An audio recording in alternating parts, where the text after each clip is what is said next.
السلام علیکم دوستو، ایک بار پھر سے آپ کا خیر مقدم ہے ہمارے یوٹیوب چینل دین کی باتیں میں۔ دوستو، اماں عائشہ کے اوپر جو تہمت لگی تھی، آج اس واقعے کی ہم بات کریں گے۔ پورا واقعہ آپ کو بتائیں گے کیا ہوا تھا اماں عائشہ کے ساتھ جو اتنی بڑی تہمت لگی تھی۔ ہوا کچھ ایسا تھا کہ غزوہ بنی مستلق میں نبی صلی اللہ علیہ وسلم کے ساتھ حضرت عائشہ رضی اللہ تعالی عنہا تھی۔ جب وہاں سے واپسی ہونے لگی تو نبی کریم صلی اللہ علیہ وسلم نے کوچ کا حکم دیا۔ دستور اس زمانے میں یہ تھا کہ ازواج مطہرات کے لیے ایک پالکی بنائی ہوئی ہوتی تھی۔ جب صحابہ رضی اللہ عنہم پردہ کر لیتے تو زوجہ محترم اس میں بیٹھ جاتی اور پھر 5-6 آدمی اس کو اٹھا کر اونٹ کے اوپر رکھ دیتے تھے۔ فرماتی ہیں جب تیاری ہونے لگی تو میں نے سوچا کہ سفر لمبا ہوگا، بہتر یہی ہوگا کہ میں قضائے حالت سے فارغ ہو کر جاؤں۔ جب میں قضائے حالت سے فارغ ہو کر واپس آ گئی اور پلکی میں بیٹھنے لگی تو لوگوں نے پردہ کیا ہوا تھا۔ اس وقت مجھے خیال آیا کہ میرا ایک ہار جو کہیں گر گیا تھا۔ میں نے سوچا کہ ابھی تو وقت ہوگا، اس لیے بہتر ہے میں ہار ڈھونڈ آتی ہوں۔ جہاں میں گئی تھی تو میں بجائے پالکی میں بیٹھنے کے پھر ہار ڈھونڈنے چلی گئی۔ تھوڑی دیر کے بعد صحابہ رضی اللہ عنہم متوجہ ہوئے تو انہوں نے محسوس کیا کہ شاید ام المومنین اندر بیٹھ گئی ہیں، لہٰذا انہوں نے اس پالکی کو اٹھا کر اوپر رکھ دیا۔ فرماتی ہیں کہ میری عمر بھی چھوٹی تھی، وزن بھی ہلکا تھا اور 5-6 آدمی اٹھانے والے تھے، تو ان کو پتہ ہی نہیں چلا کہ اندر کوئی بیٹھا بھی ہے۔ اب جب پلکی اوپر اونٹ پر رکھ دی گئی اور سب لوگ تیار ہو گئے تو قافلہ چل پڑا۔ فرماتی ہے ہار ڈھونڈنے میں مجھے ذرا دیر ہو گئی۔ جب میں واپس آئی میں نے دیکھا کہ قافلہ تو وہاں سے جا چکا تھا۔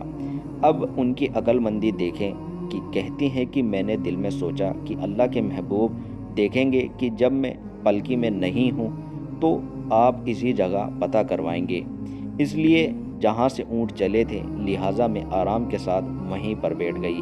تھکی ہوئی تھی، مجھے نیند آ گئی، میں اپنی چادر اوپر لے کر سو گئی۔ نبی صلی اللہ علیہ وسلم کی عادت مبارک یہ تھی کہ جب کہیں سے کوچ ہوتا تو وہاں ایک صحابی کو طے کر دیتے تھے تاکہ وہ بعد میں دیکھے کہ کوئی چیز تو نہیں رہ گئی یا کوئی چیز تو نہیں بھول گئے، تو تمام چیزوں کو سمیٹ کر وہ صحابی لے کر آ جاتا تھا۔ تو صفوان بن معطل رضی اللہ عنہ ایک صحابی تو تھے جو بدری صحابی تھے اور پکی عمر کے آدمی تھے۔ ان کو آپ صلی اللہ علیہ وسلم نے اس کام کے لیے طے کر دیا۔ جب وہ چکر لگانے کے لیے آئے تو انہوں نے مجھے دیکھا کوئی چادر میں لپٹا ہوا سو رہا ہے، تو انہوں نے پہچان لیا یہ تو ازواج مطہرات کے خیمے کی جگہ تھی، اور انہوں نے مجھے نکاح سے پہلے چھوٹی عمر میں دیکھا بھی ہوا تھا، تو وہ پہچان گئے کہ یہ تو ام المومنین ہے اور کہیں پیچھے رہ گئی۔ تو انہوں نے اونچی آواز میں پڑھا ان للہ و انا الیہ راجعون۔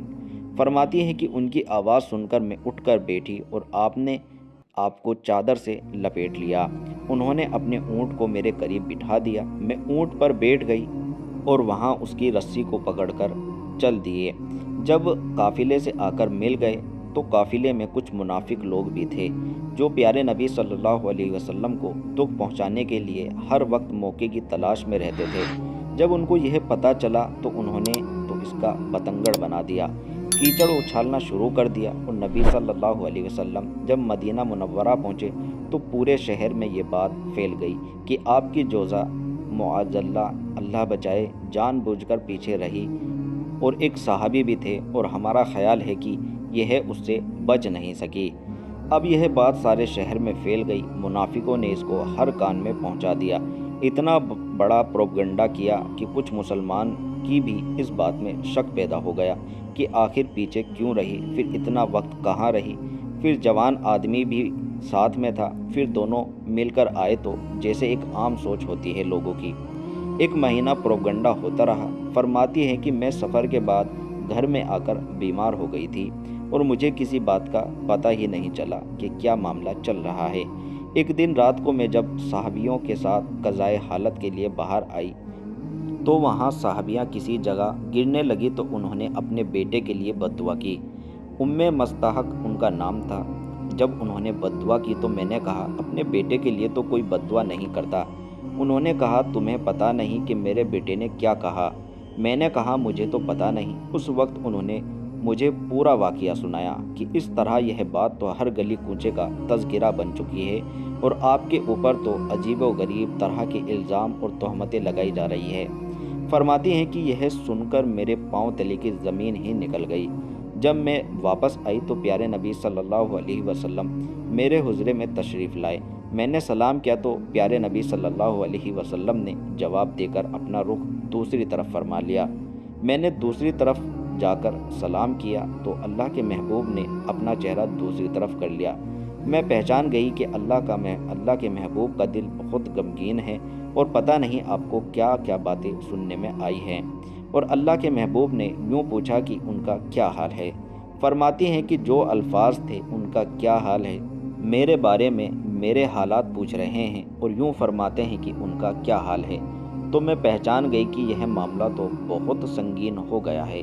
اس لیے میں نے اللہ کے محبوب سے عرض کیا، اے اللہ کے محبوب، اگر آپ مجھے اجازت دیں تو میں کچھ دن کے لیے اپنے والد کے گھر چلی جاؤں۔ اللہ کے نبی نے اشارے سے ہاں کر دیا اور میں اپنے والد کے گھر آ گئی۔ جب عورتوں پر ایسی مصیبتیں پڑتی ہیں تو ماں باپ کی یاد آتی ہے۔ فرماتی ہیں میں اپنے والد کے گھر آئی، میری والدہ نے دروازہ کھولا۔ میں نے دیکھا کہ میرے والد کی آنکھیں رو رو کر لال ہو چکی ہے، اس کے ساتھ ہی میری والدہ کی بھی آنکھیں رو رو کر لال ہو گئی ہے۔ جب اندر پہنچی تو میرے والد ابو بکر صدیق رضی اللہ تعالیٰ عنہ چارپائی پہ بیٹھے تھے، قرآن کی تلاوت کر رہے تھے اور آنکھوں سے آنسو کی ٹپ ٹپ گر رہے تھے۔ اس ماں باپ کا کیا حال ہوگا جس کی بیٹی پر اتنا بڑا الزام لگے، وہ بیٹی جو اللہ کے محبوب کے نکاح میں ہے۔ ان کے لیے مصیبت کا پہاڑ تھا جو ٹوٹ پڑا تھا۔ فرماتی ہیں کہ جب میں نے اپنے والد کو بھی غم زدہ دیکھا تو اب میں سوچنے لگی کہ اب میں کس کے پاس جاؤں۔ خاوند آخری سہارا ہوتا ہے، وہ بھی خفا ہے۔ اللہ کے نبی کیونکہ بہت زیادہ ان سے خفا تھے، ماں باپ سہارا ہوتے ہیں، وہ بھی غم زدہ ہیں، اب میں کیا کروں۔ فرماتی ہیں کہ اس وقت مجھے اپنے رب یاد آیا۔ میں نے اپنے مکان کا ایک کونے کی طرف چلی گئی۔ میرے والد نے میرا پیچھا کیا، دیکھا کہ بیٹی غمزدہ ہے، کہیں کوئی آخری قدم نہ اٹھا لے۔ میں نے مصلی بچھایا اور مصلی بٹھا کر میں سجدے میں چلی گئی اور میں نے اللہ رب العزت سے دعا کرنی شروع کر دی۔ اے مسکینوں کے پروردگار، اے ضعیفوں کے پروردگار، سب فریاد کرنے والے تیرے دروازے کھٹکھٹاتے ہیں۔ آج تیرے محبوب کی حمیرہ بھی تیرے دروازے کو کھٹکھٹاتی ہے۔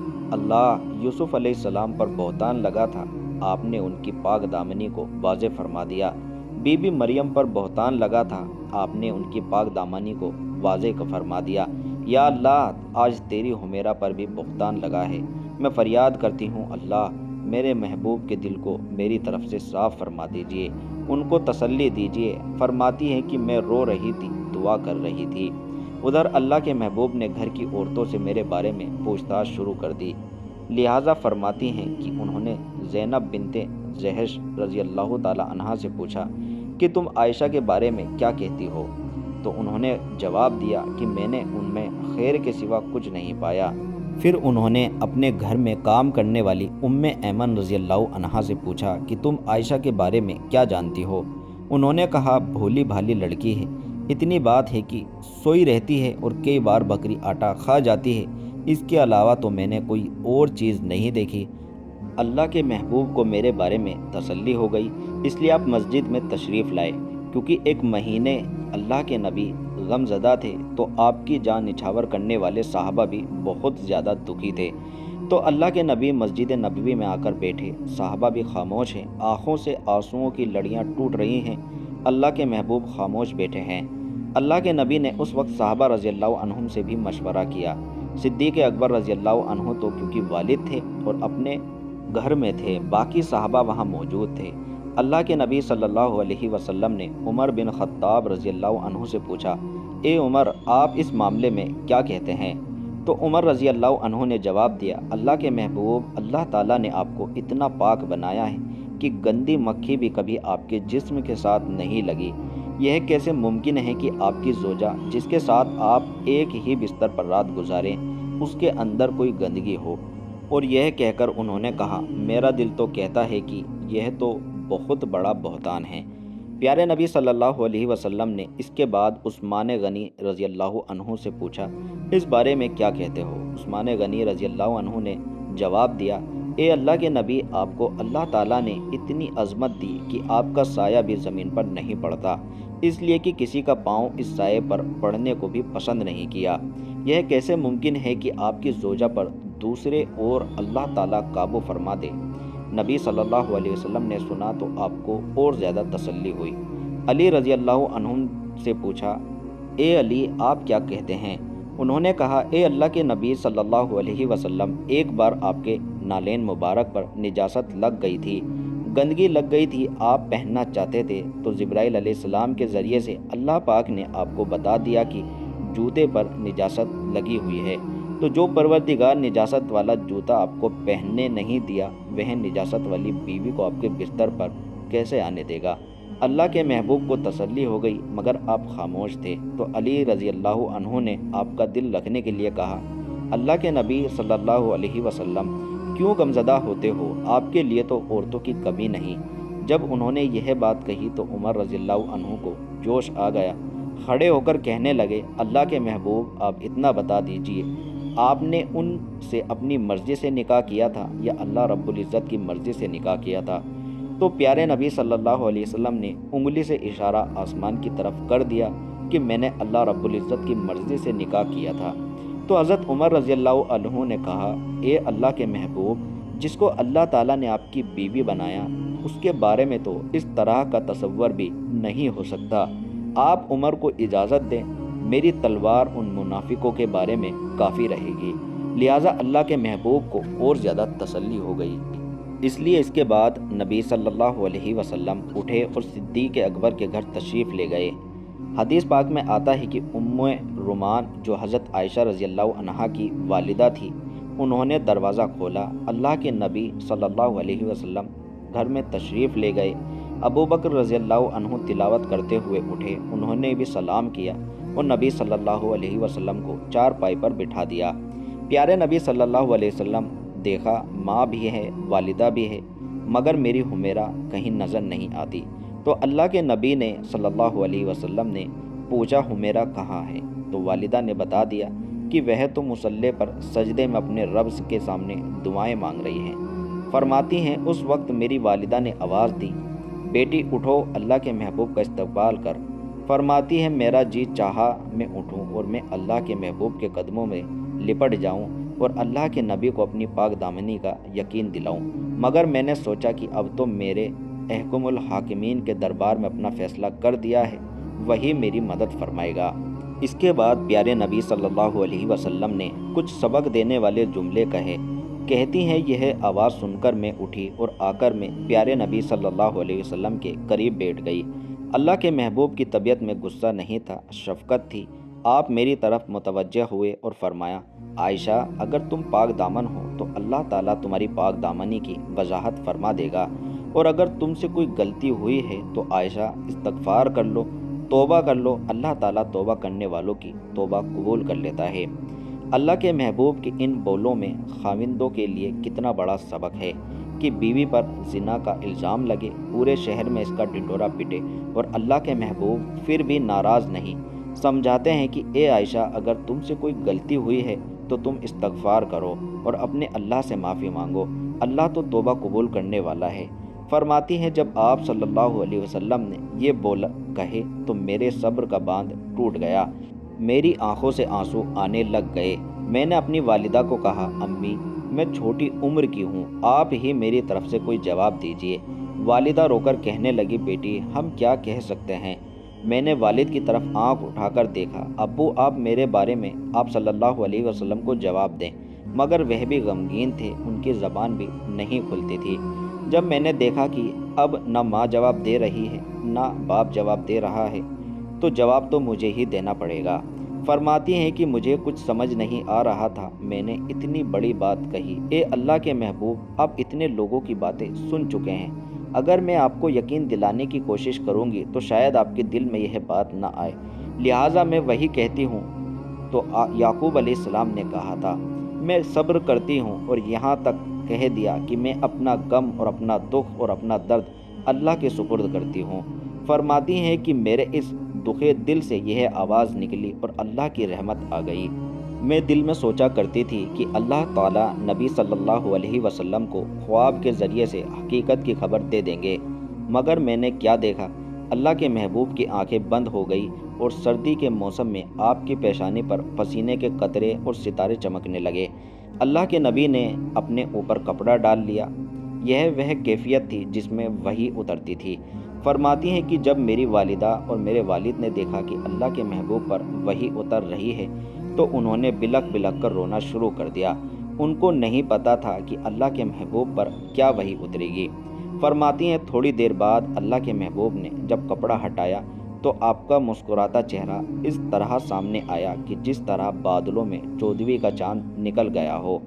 آپ نے فرمایا، اے عائشہ تمہیں مبارک ہو، اللہ نے تمہاری برات یعنی بری کرنا خود عطا فرما دی، اور ایک آیت نہیں، 2 آیت نہیں، 10 آیتیں اللہ تعالیٰ نے تمہاری پاک دامنی کے بارے میں نازل فرما دی، اور ارشاد فرمایا جس کا ترجمہ ہے، یہ بری ہے ان تمام باتوں سے جو باتیں یہ منافق کرتے پھرتے ہیں۔ فرماتی ہیں کہ یہ بات سن کر میری والدہ کے چہرے پر خوشی کی لہر دوڑ پڑی۔ کہنے لگی، بیٹی اٹھو اور اللہ کے محبوب کا شکریہ ادا کرو۔ تو فرمانے لگی کہ میں ناز میں آ کر کہنے لگی، میں اللہ کا شکر ادا کرتی ہوں جس نے میری لاز رکھ لی۔ سنیے، جب عورت پاک دامن ہوتی ہے تو اللہ رب العزت اس کو دنیا میں رسوا نہیں ہونے دیتے، بلکہ اللہ آسمانوں سے اس کے لیے گواہیاں دے دیا کرتے ہیں۔ لہٰذا جو عورت آج ان باتوں کے اوپر پابند رہے، نیکوکار رہے، اپنے خاوند کے ساتھ دل سے محبت رکھنے والی بنے اور اپنے ناموس اور اپنے مال اور اولاد کے بارے میں امانت کرنے والی ہو، تو وہ عورت اللہ تعالیٰ کی پسندیدہ عورت ہے۔ اللہ تعالیٰ تمام عورتوں کو ان صفات کے مطابق زندگی گزارنے کی توفیق عطا فرمائے۔ تو دوستو، یہ قصہ یہیں تک تھا۔ امید کرتا ہوں آپ کو اچھا لگا ہوگا۔ اگر اچھا لگا ہے تو ویڈیو کو لائک اور دوسرے لوگوں تک ضرور شیئر کر دیں اور اس چینل کو ضرور سبسکرائب کر دیں۔ ملتے ہیں آپ سے اگلی ویڈیو میں، تب تک کے لیے السلام علیکم ورحمۃ اللہ وبرکاتہ۔